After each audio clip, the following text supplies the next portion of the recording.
Japanese Relocation circa 1943. This U.S. government-produced film justifies the internment of Japanese Americans during World War II, portraying the forced relocation as a necessary and orderly measure. Narrated by Milton S. Eisenhower, it documents the transfer of over 100,000 people, two-thirds of them U.S. citizens, from the West Coast to internment camps. With scenes of evacuees in makeshift housing, working in agriculture, and participating in camp life, the film presents internment as humane while downplaying its hardships. A historical record of wartime propaganda, Japanese Relocation reflects the era's racial prejudices and national security concerns.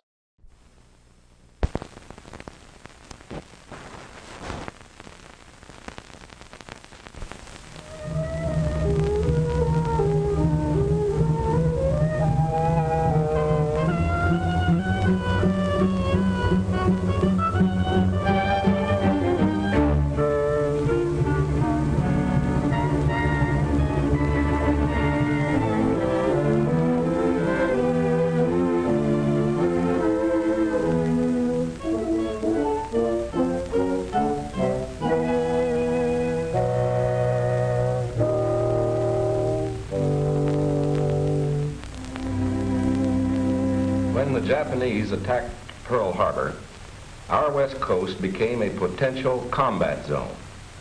Living in that zone were more than 100,000 persons of Japanese ancestry, two-thirds of them American citizens, one-third aliens. We knew that some among them were potentially dangerous. Most were loyal. But no one knew what would happen among this concentrated population if Japanese forces should try to invade our shores. Military authorities therefore determined that all of them, citizens and aliens alike, would have to move. This picture tells how the mass migration was accomplished. Neither the Army nor the War Relocation Authority relished the idea of taking men, women, and children from their homes, their shops, and their farms. So the military and civilian agencies alike determined to do the job as a democracy should, with real consideration for the people involved.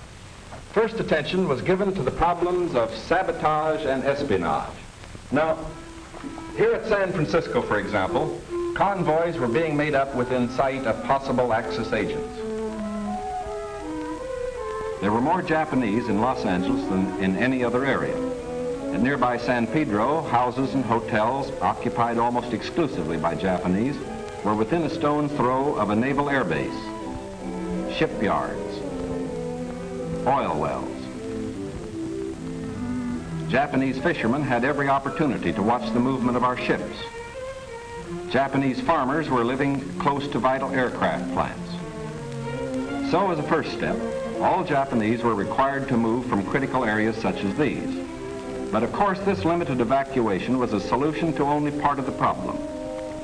The larger problem, the uncertainty of what would happen among these people in case of a Japanese invasion, still remained. That is why the commanding general of the Western Defense Command determined that all Japanese within the coastal area should move inland. Immediately, the Army began mapping evacuation areas and for a time encouraged the Japanese to leave voluntarily. But trouble for the voluntary evacuees soon threatened in their new locations. So the program was quickly put on a planned and protected basis. Thereafter, the American citizen Japanese and Japanese aliens made their plans in accordance with Army orders. Notices were posted. All persons of Japanese descent were required to register. They gathered in their own churches and schools, and the Japanese themselves cheerfully handled the enormous paperwork involved in the migration.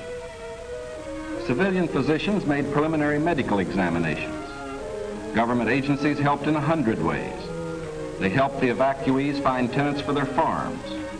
They helped businessmen lease, sell, or store their property. Now, this aid was financed by the government, but quick disposal of property often involved financial sacrifice for the evacuees. Now the actual migration got underway. The Army provided fleets of vans to transport household belongings and buses to move the people to assembly centers. The evacuees cooperated wholeheartedly. The many loyal among them felt that this was a sacrifice they could make in behalf of America's war effort. small towns as well as large, up and down the coast, the moving continued.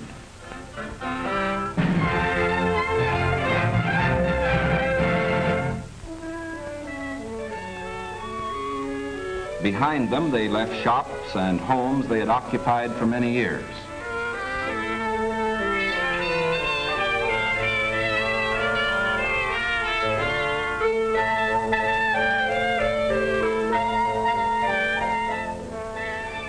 Their fishing fleets were impounded and left under guard.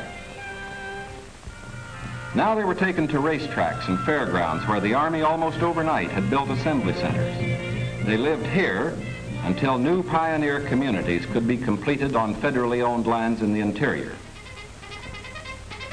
Santa Anita Racetrack, for example, suddenly became a community of about 17,000 persons. The Army provided housing and plenty of healthful, nourishing food for all. The residents of the new community set about developing a way of life as nearly normal as possible. They held church services, Protestant, Catholic, and Buddhist. They issued their own newspaper, organized nursery schools, and some made camouflage nets for the United States Army. Meanwhile, in Arizona, Utah, Colorado, Wyoming, and elsewhere, quarters were being built where they would have an opportunity to work and more space in which to live. When word came that these new homes were ready, the final movement began.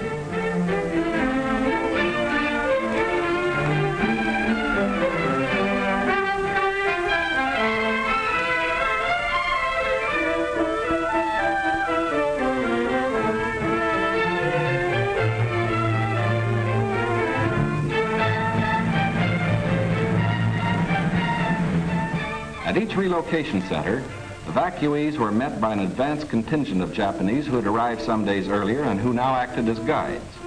Naturally, the newcomers looked about with some curiosity. They were in a new area, on land that was raw, untamed, but full of opportunity.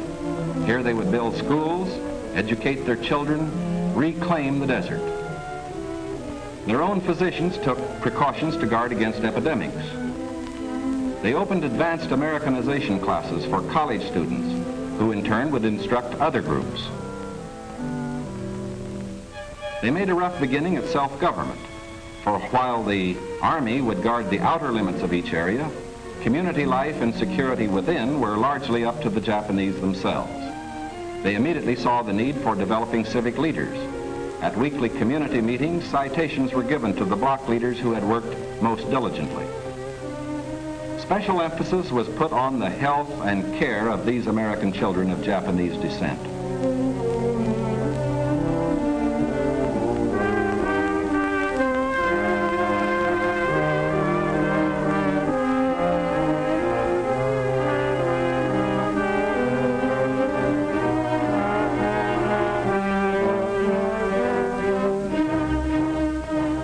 Their parents, most of whom are American citizens, and their grandparents, who are aliens, immediately wanted to go to work. At Manzanar, they built a lath house and began rooting guayuli cuttings. The plants, when mature, will add to our rubber supply.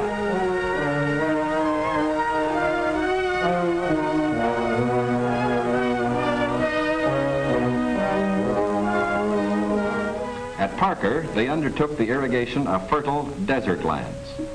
Meanwhile, in areas away from the coast and under appropriate safeguards, many were permitted to enter private employment, particularly to work in sugar beet fields where labor was badly needed. Now, this brief picture is actually the prologue to a story that is yet to be told. The full story will begin to unfold when the raw lands of the desert turn green, when all adult hands are at productive work on public lands or in private employment. It will be fully told only when circumstances permit the loyal American citizens once again to enjoy the freedom we in this country cherish, and when the disloyal, we hope, have left this country for good. In the meantime, we are setting a standard for the rest of the world in the treatment of people who may have loyalties to an enemy nation. We are protecting ourselves without violating the principles of Christian decency. And we won't change this fundamental decency no matter what our enemies do. But of course, we hope most earnestly that our example will influence the Axis powers in their treatment of Americans who fall into their hands.